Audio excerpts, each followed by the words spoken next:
We stay united in love.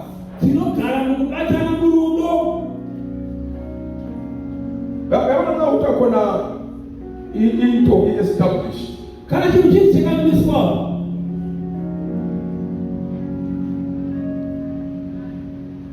You want to stop shop.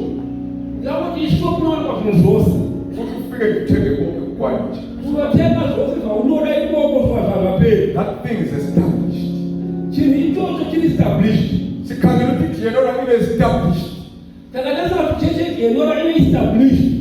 I want to treasure every can.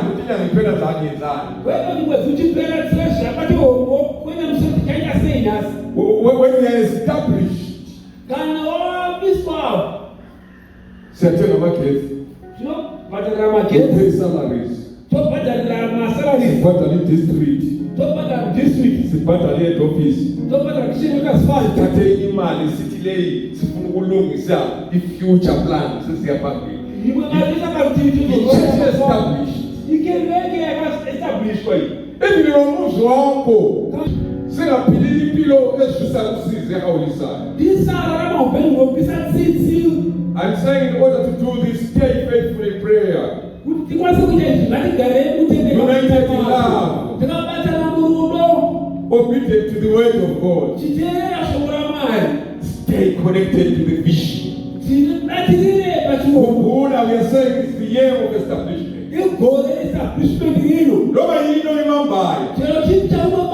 I'm going to be established this year.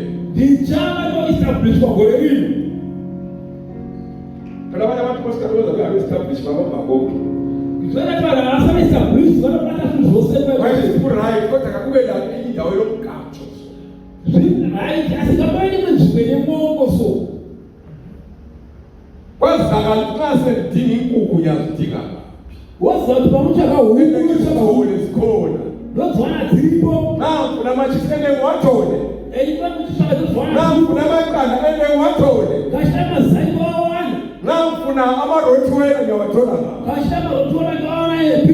Hello? Hallelujah. Now we need more zinga. And it's tolerant. We are well established. I don't ever to a company yako to tell the bus way.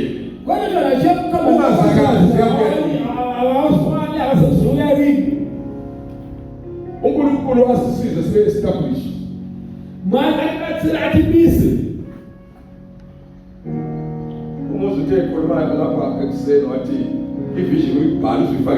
Stay committed to the vision. To share the it's a year of establishment.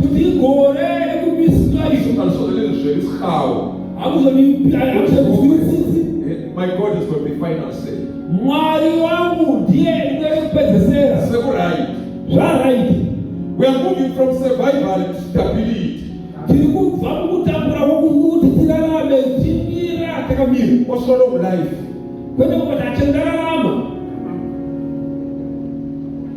God is going to establish you. How many believe God can establish? How many believe He should forget His catcher?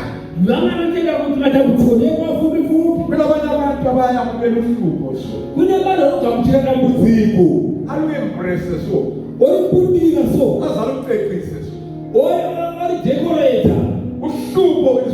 For a little while.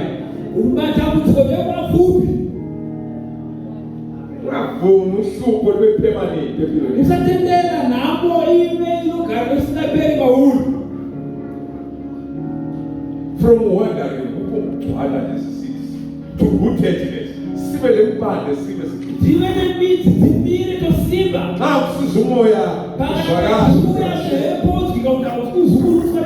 from weakness to strength, from uncertainty to clarity. Who's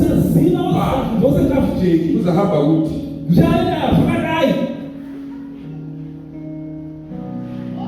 Amen.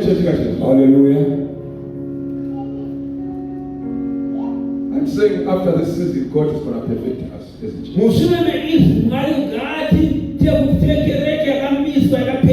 I'm saying I'm saying after this season, God is going to strengthen us. I'm saying after this season, God is going to strengthen us. This is our time of divine establishment. This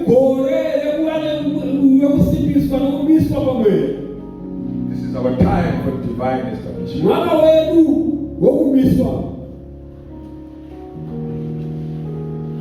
Ngibonile picture. Ngaona kifananizi.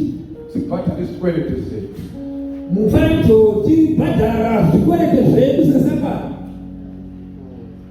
Sikalisa kuba lezimali ezibambekana. Chitamba kuba nemali zilobatika.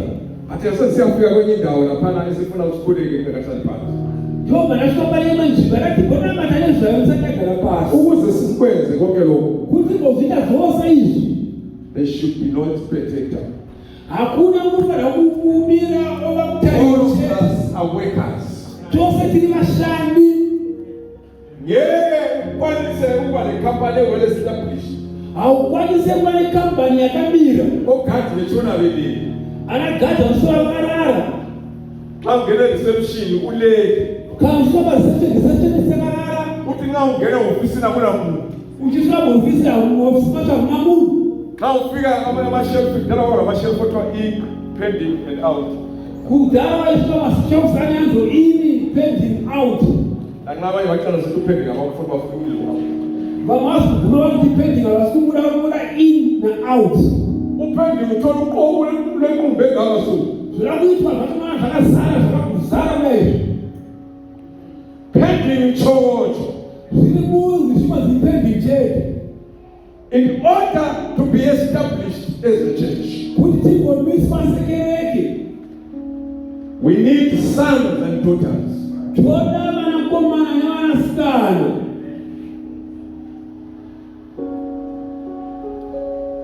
Your son, your daughter.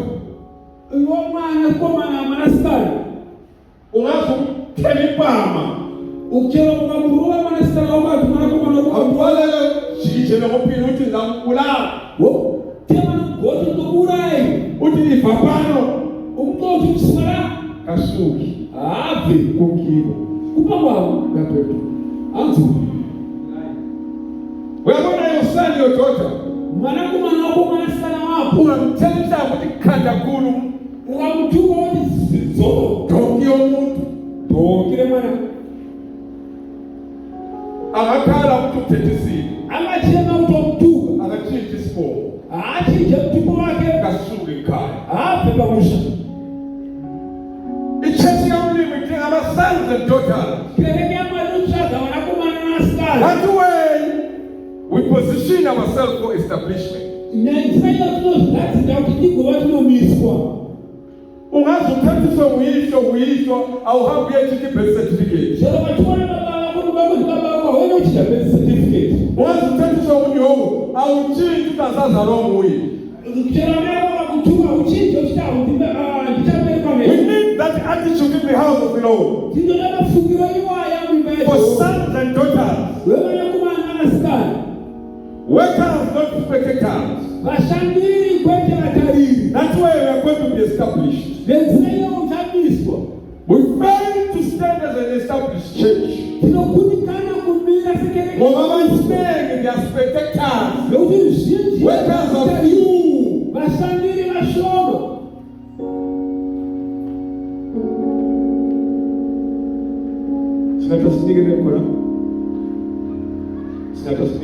Tikati yangu ya kupambu mbaya mali ukugera uvulamesha tomo Yesu wakuleli amesha atwenike wo cyongora nachipa abanengi basebenza ukubera abali sije bashije rushana kasa ku tuwewe usita bamwe mtwana abafaki mix abakanye kana dora sati spota kwenye ndawo sati enkinga sichalo ukuthi kubule ibale manje kodwa ukuthi baka leyi even wakangena abaningi bavumela 10% yesupport church.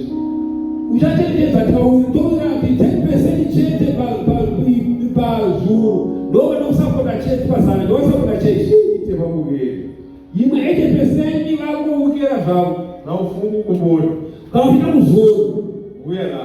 uyapano ukuthi uyanibokusho afunza ulopa chegumere unotsa chegumere kwewe uCharles wefika ngalo kuchekristo ukubona bashuza chobali uzamanga utashamisika ukuthi how do we survive kutsona na seise church saba established kana tikabiswa kungathiwa kule outreach kana bantu bali outreach akulosaba hakuna musarura kunze Lona lo ufuna ubuya lesoni sakhe sisodwa mumwene mwana shukuzo kana mtadzi wake kumachete mimba ya mwana akutshela ukuthi abana the whole church iboduza ekereke yose was full of workers and sons and daughters iyakazala nabashantiri nebanakumana nebanasana nasi ngabemeza ukuthi one believer one sinner liwenzi tikadadisira kuti muteni kumachete nemutadzi kumachete tozviita nanasikakubilidinge kwana abantu bokusona ingadaisvaka chiro chisakwane vanhu vanonamata pano okwenza bekwane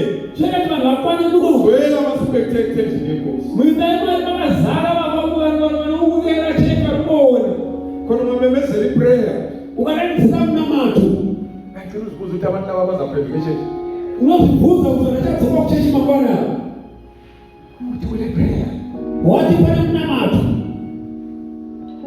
wesi bathi and the first fake no end kwazowedzera kakutsanyaka nakufuna ukuphambanisa abantu amakhaya kana kakachatisoreye vanhu gcwalisa amaprayer efasting zadza munamato ine kuzvinyima zvekudya nakufuna ukugcwala ngabangane kana kuzara neshamari gcwalisa amaphathi echechi kudliwe ngemva kwesonto zadza mapati nekusara kudya chechakasevhisi when you are going to be established as a church kana chinamiswa no spectators we need sons and daughters hatini maspectators everyone is a worker mumwe wose mushandi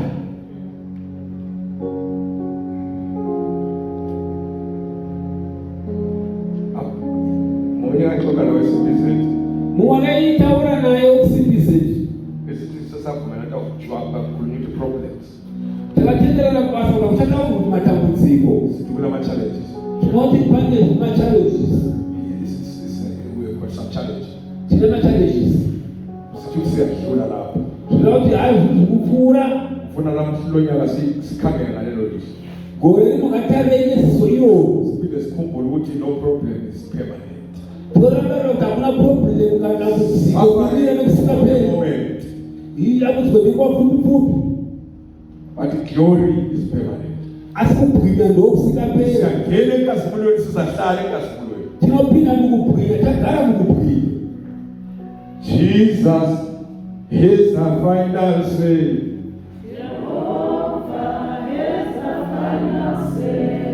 Jehovah is the final say. Jehovah